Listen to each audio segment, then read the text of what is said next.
A subject that crops up a lot in the comments for my videos is the question of light rail. What is it? How does it differ from regular rail? How does it differ from a tram? So I thought it might be interesting to look at the question in more depth, at least for the UK. I mean, I'm not saying light rail isn't interesting in other countries, it's just not my area of interest. I'm not saying that they aren't in. Let's go back to the beginning. Way back to before steam trains were even invented. The term tram is so old that we don't even know where it originates. But we think it's from Low German. It first crops up in writing in the 16th century as a term for one of those wagons they used for mines and quarries, for carrying minerals and escaping thuggy pursuers. A tramway was exactly what it sounds like, a way for trams. It might be made of wooden beams or paving slabs, but the point was that it was easier than pushing the tram over the bare ground. Eventually, people figured out that iron wheels on iron rails offered the optimum combination of low friction and hard-wearing equipment. For much of the 19th century, building a railway in Britain was a bit of a pain in the old backside. You had to get an Act of Parliament for one thing, and jump through all sorts of hoops to get your line approved.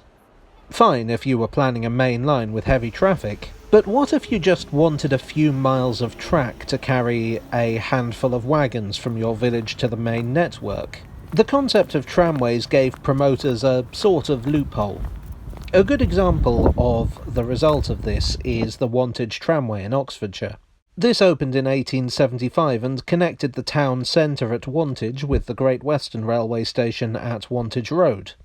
If you're a regular viewer, you'll know that calling the station Wantage Road was the Great Western's way of saying nowhere near Wantage.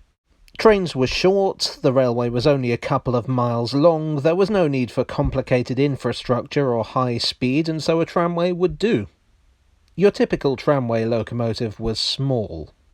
As of 1889, they had to incorporate certain safety features. They had a speed governor to keep them at a safe velocity, and, at least in theory, had to have their wheels covered and be equipped with cowcatchers for the safety of other road users. They usually had a bell rather than a steam whistle to avoid startling the horses. They generally had two cabs to maximise visibility for the driver. Tramways were usually laid alongside roads for simplicity, and their coaches often had balconies and steps at the end so passengers could alight at ground level. Little thought of accessibility in those days, I fear.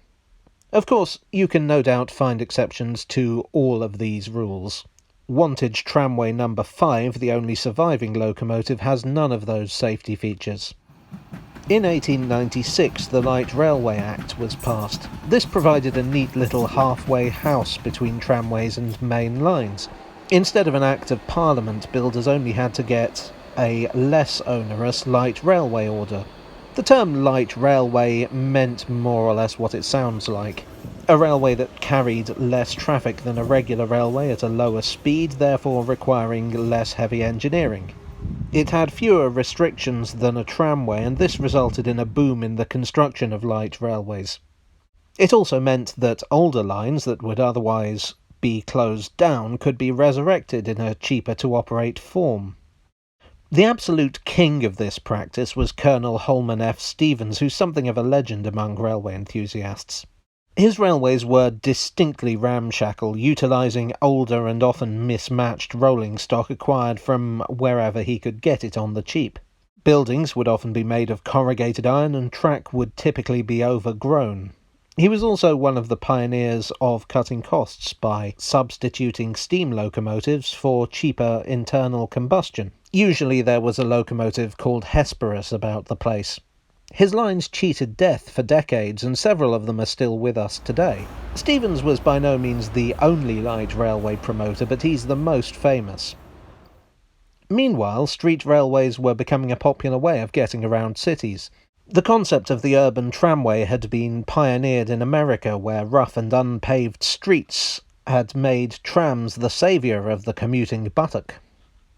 In 1860, an American gentleman named George Francis Train, whose globe-trotting exploits were incidentally the inspiration for the character of Phileas Fogg, introduced the concept to Britain with a line in Birkenhead.